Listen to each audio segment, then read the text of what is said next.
அந்த மாணவ செல்வங்களே, நாம் இந்த பாடத்தோட கடைசி பதிவாக பார்க்க போகிறது வந்து கல்வி, அறிவியல் மற்றும் தொழில்நுட்பம்.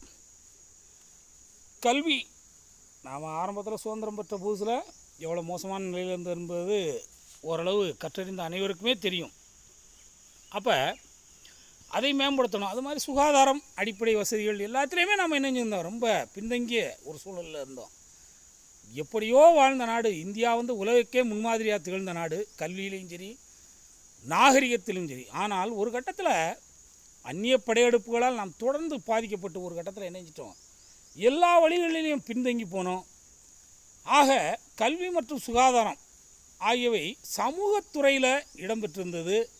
அதன் காரணமாக கல்வியையும் சுகாதாரத்தை வளர்க்க வேண்டியது ஒரு நாட்டோட சமூக வளர்ச்சியை மதிப்பிடுவதற்கான அளவுகோல்களாகவே இருந்துச்சு. அப்போ இந்தியாவில் 1951 18.3 விழுக்காடு தான் எழுத்தறிவு பெற்ற நிலையே இருந்துச்சு. இதை நம்முடைய அரசாங்கத்தின் தொடர் முயற்சிகளாலும், உண்மையிலே தமிழ்நாட்டை பொறுத்தமல்ல நாம் யாரை நினைக்கணும், கல்விக்கண் திறந்த நம்ம கர்ம வீரரை பற்றி கண்டிப்பாக நினைக்கணும். 2011 இன்றைக்கி 74 விழுக்காடாக நம்ம உயர்ந்திருக்கோம்னா அதுக்கு முழு காரணம் யார்? அவர் தான். அன்றைக்கு இணைஞ்சார் ஊர்தோறும் பள்ளிகள், அதுபோல் ஒரு 3 கிலோமீட்டருக்கு ஒரு நடுநிலை பள்ளி, 5 கிலோமீட்டருக்கு ஒரு உயர்நிலை பள்ளி என்ற ஒரு நிலையை உருவாக்கினார். அது மாதிரி அப்படியும் ஏழை மாணவர்கள் வர முடியாத ஒரு சூழல் இருந்தபோது அவர்களுக்கென்று மதிய உணவே வழங்கி நம்ம மாநிலத்தில் இணைஞ்சார். அவர் கல்வியை வளர்ப்பதில் கண்ணும் கருத்துமாக திகழ்ந்தார். அந்த மதிய உணவை வழங்குவதற்கு அவர் போராடிய போராட்டம்லாம் கொஞ்சம் நெஞ்சம் கிடையாது. உள்ளூர் மக்களின் துணையோடு இணைஞ்சார். கைப்பிடி அரிசி திட்டத்தை கொண்டு வந்து அதன் மூலமாக மாணவர்கள் எண்ணிக்கை அதிகரிக்கும் பொழுது தான் யோசித்தார், ஏன் இதை தமிழ்நாடு முழுக்க செஞ்சால் என்னங்கும் போது இந்திய அரசாங்கத்தோட போராடி பெற்று அவர் இணைஞ்சார்.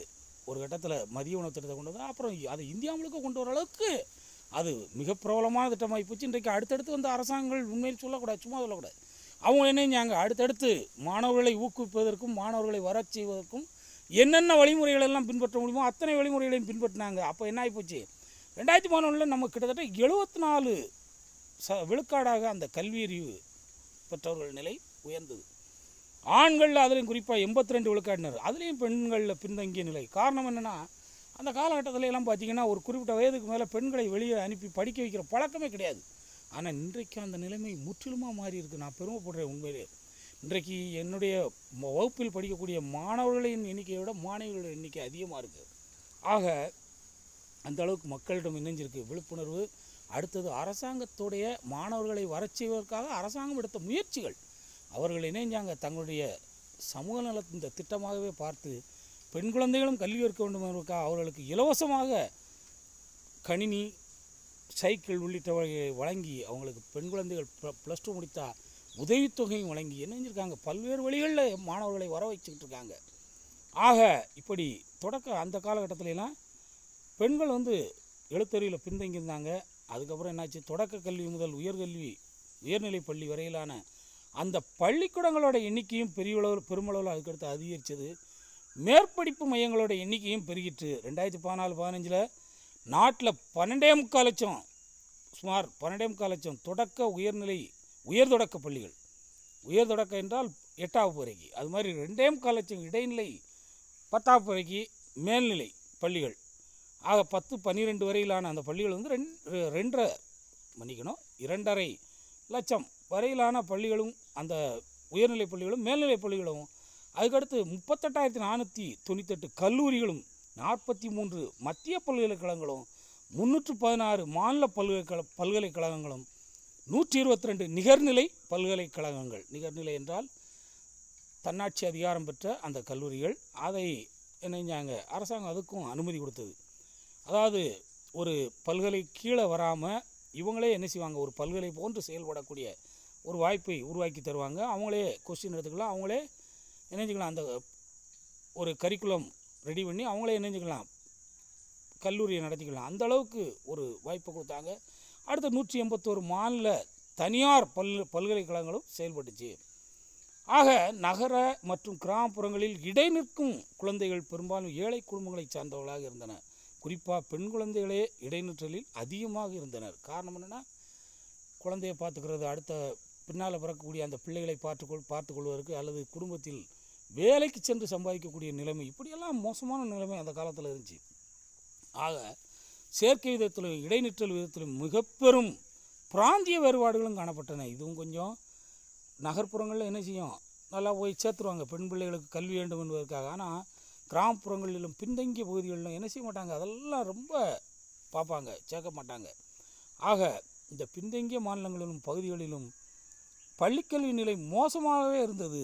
இடைநிற்றல் பிரச்சனையை தீர்க்க அரசாங்கத்தினால் அனைவருக்கும் கல்வி திட்டம் என்ற ஒரு திட்டம் கொண்டு வரப்பட்டது. சர்வ சிக்ஷா அபியான், SSA என்பார்கள். அடுத்தது அனைவருக்கும் இடைநிலை கல்வி திட்டம், ராஷ்ட்ரிய மத்தியமிக் சிக்ஷா அபியான் RMSA, மற்றும் அண்மையில் ஒருங்கிணைக்கப்பட்ட திட்டமான ஒருங்கிணைந்த பள்ளிக்கல்வி திட்டம் என்று சொல்லக்கூடிய சமக்ரா சிக்ஷா அபியான் போன்றவற்றின் மூலமாக நாட்டில் இது பல்வேறு முயற்சிகள் மேற்கொண்டு அந்த இடைநிற்றலையும் பெண் குழந்தைகளை பள்ளிக்கு வர வைப்பதும் ரொம்ப கவனமாக இருக்காங்க. அது மாதிரி அறிவியல் தொழில்நுட்பம், இந்தியா அறிவியல் ஆய்வு மற்றும் தொழில்நுட்ப நிறுவனங்களை வளர்த்தெடுப்பதில் பல முன்னேற்றங்களை இப்போ எட்டியிருக்கு.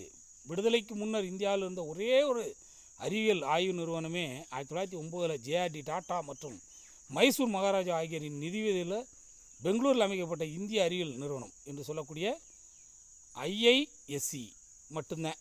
இதை தவிர வேறு எதுவுமே நிறுவுற அளவுக்கு நம்மகிட்ட என்ன இல்லை, செல்வாக்கும் இல்லை, செல்வாக்கான மனிதர்களும் இல்லை. ஆக 1945 முனைவர் ஹோமி ஜே பாபா என்பாரின் முன்னெடுப்பில் டாட்டா, இன்றைக்கும் டாட்டா நிறுவனம் பெரிய நிறுவனம், தன்னலமற்ற ஒரு சேவையாற்றக்கூடியவர்கள், அவங்களுடைய நிதியுதவியோட டாட்டா அடிப்படை ஆராய்ச்சி நிறுவனம் என்று சொல்லக்கூடிய அந்த நிறுவனம் நிறுவப்படுது. கணிதம் மற்றும் அறிவியல் துறைகளில் ஆய்வுகளை ஊக்கப்படுத்துவதற்காக இது அமைக்கப்பட்டது. புனேயில் அமைக்கப்பட்ட தேசிய வேதியியல் ஆய்வகம், புதுதில்லி அமைக்கப்பட்ட தேசிய இயற்பியல் ஆய்வகம் ஆகியவை நாடு விடுதலை பெற்ற காலத்தில் முதலாக அமைக்கப்பட்டது. இதெல்லாம் அது முதலாக அறிவியல் துறையின் வானியற்பியல் என்று சொல்லக்கூடிய அந்த வான் சார்ந்த ஆராய்ச்சிகளில், அடுத்தது மண்ணியல், நிலவியல் சார் இயற்பியல், உயிரணு மற்றும் மூலக்கூறு உயிரியல், கணித அறிவியல்கள் மற்றும் பல பிரிவுகள் ஆய்வினை மேற்கொள்ளும் நிறுவனங்களின் எண்ணிக்கை தொடர்ந்து பெருகின. இதில் ஒரு முறை சென்னை பல்கலைக்கழகத்திலும் போய் கணித ஆய்வகத்தை திறப்பதற்கு சென்றாராம் அன்றைய முதல்வர் கலைஞர் அவர்கள். அப்போ அவர் மாணவர்கள் கணித அறிவுனாலே பயப்படுவாங்க, கணிதம்னாலே. அப்போ இவர்களுக்கு எப்படி அதை உற்சாகமூட்டி இது பண்ணுவதுன்னு சொல்லி அவர் ஒரு எதுகமோனையோடு பேசினார்னு சொல்லி நான் ஒரு ஸ்பீச்செல்லாம் கேள்விப்பட்டிருக்கேன். அதாவது, இல்லத்தரசி போடுவாள் வீட்டு கணக்கு, ஆண்மகன் போடுவதோ அன்றாட கணக்கு, பெரிய தொழிலதிபர்கள் போடுவதோ லாபக்கணக்கு, உங்களை போன்ற கட்டிலம் காளையர் போடுவதோ காதற் கணக்கு அப்படின்னு சொல்லி எல்லாத்துலேயுமே கணக்கு அடிப்படை அப்படின்னு சொல்லி அவர் சொன்னார். இது நான் சில இதுகளை நானாக புதுமையை சேர்த்துக்கிட்டேன். ஆனால் அவர் இந்த மாதிரி எதுகை மோனையோடு பேசினான்னு சொல்லி நான் அந்த ஸ்பீச்சை கேட்டிருக்கேன். ஆக இப்படி அறிவியல் மற்றும் தொழிலக ஆய்வு மன்றம் எனும் ஒரு குடையின் கீழே பெரும்பாலான ஆய்வு நிறுவனங்கள் இன்றைக்கி இயங்கிக்கிட்டு வருது. இவ்வமைப்பு CSIR, அதாவது இதுதான் நம்மளுடைய ஒவ்வொரு அறிவியல் சார்ந்த இதுகளுக்கும் ஒரு முக்கியமான அமைப்பு. அடுத்தது பயன்பாட்டு அறிவியல், களங்களான இயந்திரங்கள், மருந்துகள், விமானங்கள் ஆகிய குறித்த மேம்பட்ட ஆய்வினை முன்னெடுக்கிறது. இப்போ அணுசக்தி ஆணையம் என்ன செய்யுது, அணு அறிவியலின் வளர்ச்சி மைய முகமையாக திகழ்கிறது. அந்த வளர்ச்சிக்கு மைய முகமையாக திகழுது. அணுசக்தி உற்பத்தி, அணு ஆயுத உற்பத்தி ஆகிய இரண்டின் மீதும் கவனம் செலுத்தக்கூடிய அமைப்பு தான் என்னது, அணுசக்தி ஆணையம். அது போர்த்திறம் சார்ந்த முக்கியத்துவம் பெற்றதாகும். இன்றைக்கு நாம் படிப்போம் செய்தித்தாள்கள் அன்றாட செய்திகளாக, அணுவை சுமந்து செல்லக்கூடக்கூடிய ஆற்றல் பெற்றது அப்படின்னு சொல்லி என்ன செய்கிறோம், ஏவுகணைகளை பற்றி படிக்கிறோம், விமானங்களை பற்றி படிக்கிறோம். அந்த அளவுக்கு இது போர் சார்ந்தது. அப்போ இந்த அறிவியல் சார்ந்த ஆய்வுகளுக்காக பல நிறுவனங்களுக்கு அணுசக்தி ஆணையம் என்ன செய்யுது, நிதியளிக்குது. ஆய்வும் வளர்ச்சியும் குறிப்பிட்டு சொல்லும்படி விரிவடைந்திருக்கும் மற்றொரு துறை வேளாண்மை.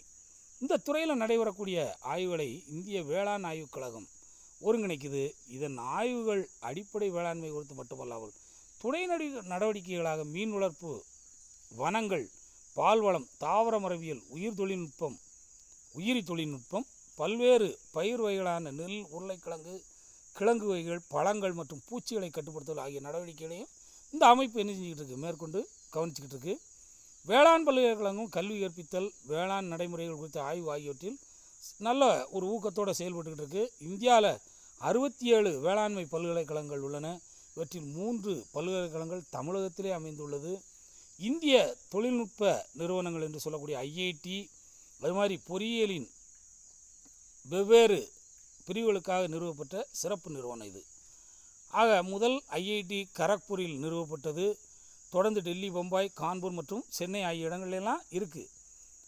அடுத்தது தற்சமயம் நம்ம நாட்டில் 23 ஐஐடிகள் செயல்படுகின்றன. இவை எல்லாமல் 31 தேசிய தொழில்நுட்ப நிறுவனங்களும் என்று சொல்லக்கூடிய என்ஐடி 23 இந்திய தகவல் தொழில்நுட்ப நிறுவனங்களும், அதாவது ஐஐஐடி 3 ஐ போட்டுக்கணும், இதெல்லாம் செயல்பட்டு வருது. இத்தகைய முன்னேற்றங்கள் ஏற்பட்டிருந்தாலும் இந்தியாவில் அறிவியல் ஆய்வானது வளர்ந்த நாடுகள் மற்றும் சீனா அடைந்துள்ள முன்னேற்றங்களை எட்டி பிடிக்க இன்னும் நீண்ட தூரம் நாம் பயணம் செய்தாக வேண்டும் என்பது நம்முடைய கல்வியாளர்களுடைய கருத்தாக இருக்குது. இது உண்மைதான். காரணம் என்னென்னா, நம்ம கற்றறிந்த நம்முடைய மாணவர்களுக்கு, ஆய்வு மாணவர்களுக்கு என்ன செய்யலை, இங்கே போதுமான அளவு ஒரு கட்டத்தில் என்ன செய்யலை, நிதி ஒதுக்கலை. அதன் காரணமாக அவர்கள் இன்றைக்கு அமெரிக்கா போன்ற பல்வேறு வளர்ந்த நாடுகளில் பல்வேறு துறைகளிலும் சாதித்து கொண்டிருக்கிறார்கள். ஆனால் அந்த நிலை மாறி இன்று அங்குள்ளவர்களை இந்தியா வரக்கூடிய அளவுக்கு நம்முடைய இந்திய அரசாங்கம் இப்பொழுது என்ன செஞ்சுக்கிட்டு இருக்குது, நடவடிக்கை எடுத்து நாமளை அந்த விஞ்ஞானிகளையும் அறிவியல் அறிஞர்களையும் நாம் என்ன செய்கிறோம், இங்கே கொண்டு வரக்குண்டான முயற்சிகளை நாம் செஞ்சுக்கிட்டு இருக்கோம். நம்மளை தேடி அவங்க வர்றாங்க. அந்த அளவுக்கு நம்ம நினைஞ்சிக்கிட்டு இருக்கோம். இன்றைக்கு அதுக்குண்டான வாய்ப்பு வசதிகளை செய்ய ஆரம்பிச்சிருக்கோம். ஆக நாட்டில் அறிவியல் ஆய்வு நிறுவனங்கள் பல இருந்தும் கோட்பாட்டு கருத்துக்களத்தில் ஆய்வு பங்களிப்பு, அதுதான் இந்த ஆய்வு என்பது தான் எனது பிஹெச்டி, இது ஏமாற்றம் அளிப்பதாகவும் அரிதாக உள்ளது. அதுக்குண்டான காலம் மாறிக்கொண்டு வருகிறது. விரைவில் இந்தியா அத்தகைய ஆய்வில் நிறைவடையும், முன்னேறும். எனவே நாம் அது குறித்து கவலை கொள்ள வேண்டியதில்லை. அன்பார்ந்த மாணவர்களே, இந்த நாட்டின் வளர்ச்சிக்கும் வலுவிற்கும் உறுதுணையாக இருப்பதே நீங்கள் தான், உங்களை போன்ற இளைஞர்கள் தான். எனவே நீங்கள் என்ன செய்யணும், இந்த நாட்டுக்கு தூணாக இருக்க வேண்டும். எந்த காரணத்தை கொண்டும் துரும்பாக இருந்து கண்ணில் உறுத்தக்கூடியவர்களாக இருந்துடக்கூடாது. அன்பார்ந்த மாணவர்களே, நீங்கள் கற்றறிந்தவர்களாக இருக்க வேண்டும், அறிவுள்ளவர்களாக வளர வேண்டும், இந்த நாட்டை பற்றிய சிந்தனையோடு வளர வேண்டும், நாட்டு பற்று உங்கள் மனதில் ஊற வேண்டும்.